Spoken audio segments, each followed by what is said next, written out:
l'Happy Hour présente la merveilleuse semaine de Nina Cachelin. Elle a l'air un petit peu patraque aujourd'hui, Nina. Je la sens toute penaude. Qu'est-ce qui t'arrive, Nina ?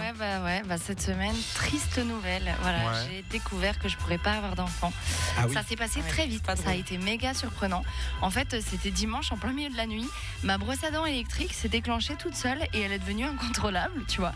Et du coup, elle pouvait plus s'éteindre. Et moi, je savais pas quoi faire parce que la batterie, elle était pas détachable, tu vois. Et du coup, ça faisait vraiment beaucoup de bruit. Ça m'empêchait de dormir. Ouais. Alors moi, premier réflexe, je suis allée à la cuisine, je l'ai étouffée dans un linge, tu vois, et ensuite je l'ai mise au frigo. C'est comme ça que j'ai su que je pourrais pas avoir de bébé. Ok, d'accord. Voilà, du coup c'est ça qui s'est passé, ça va, vous êtes rassurés. Mais du coup, vraiment, je me suis revue, tu sais, je serrais le linge en mode ça va aller, ferme ta gueule. Je suis pas faite pour être mère. Mais pourtant j'ai essayé, tu vois, mais tu voulais que je fasse quoi ? Genre j'ai tenté de lui donner le sein, ça n'a rien donné, vraiment ça n'a pas marché. Et du coup voilà, de toute évidence c'est comme ça. Et heureusement moi je suis contente, je le sais avant de faire des enfants. Du coup voilà. Et je pense d'ailleurs que tous les parents devraient, avant de se mettre dans ce projet, s'occuper d'une brosse à dents dysfonctionnelle. Ça leur permettrait de faire le tri. Exactement, ça te permet de te préparer, tu vois. Moi je suis au courant maintenant, voilà, il faut que chacun essaye. Hein. Et du coup moi je me suis demandé quand même ce qui s'était passé parce qu'elle a décidé de prendre vie toute seule et de déclarer son indépendance. Tu sais, genre, mais qu'est-ce qui se passe ? Est-ce que c'est suite aux élections de dimanche que les objets tentent de reprendre le contrôle sur les humains et de gouverner le monde ?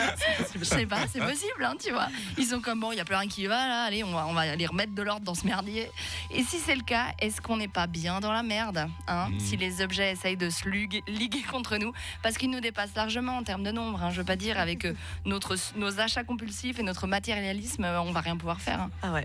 Franchement, si le monde c'est Toy Story, les humains ils sont plus là dans une semaine, hein, c'est pas possible. Hein.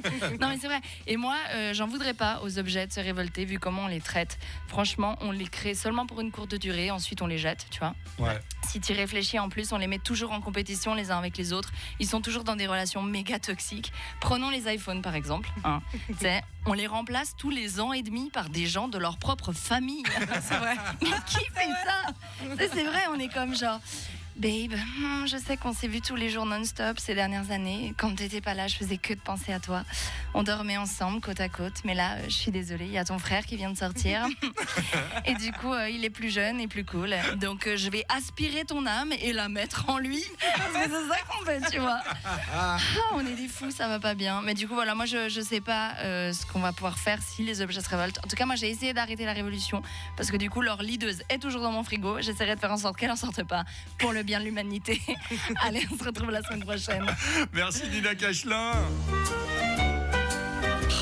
T'aurais fait un carnage toi dans Toy Story effectivement, mais ça va, vous êtes rassurés. On est franchement un peu peur. Je suis très rassuré parce que quand tu nous as dit que tu allais nous annoncer que tu ne pourrais pas avoir d'enfants, je me suis dit mais c'est pas drôle du tout. On les a engagés pour nous faire rire quand même, ces humoristes, pas pour une séance de psychanalyse.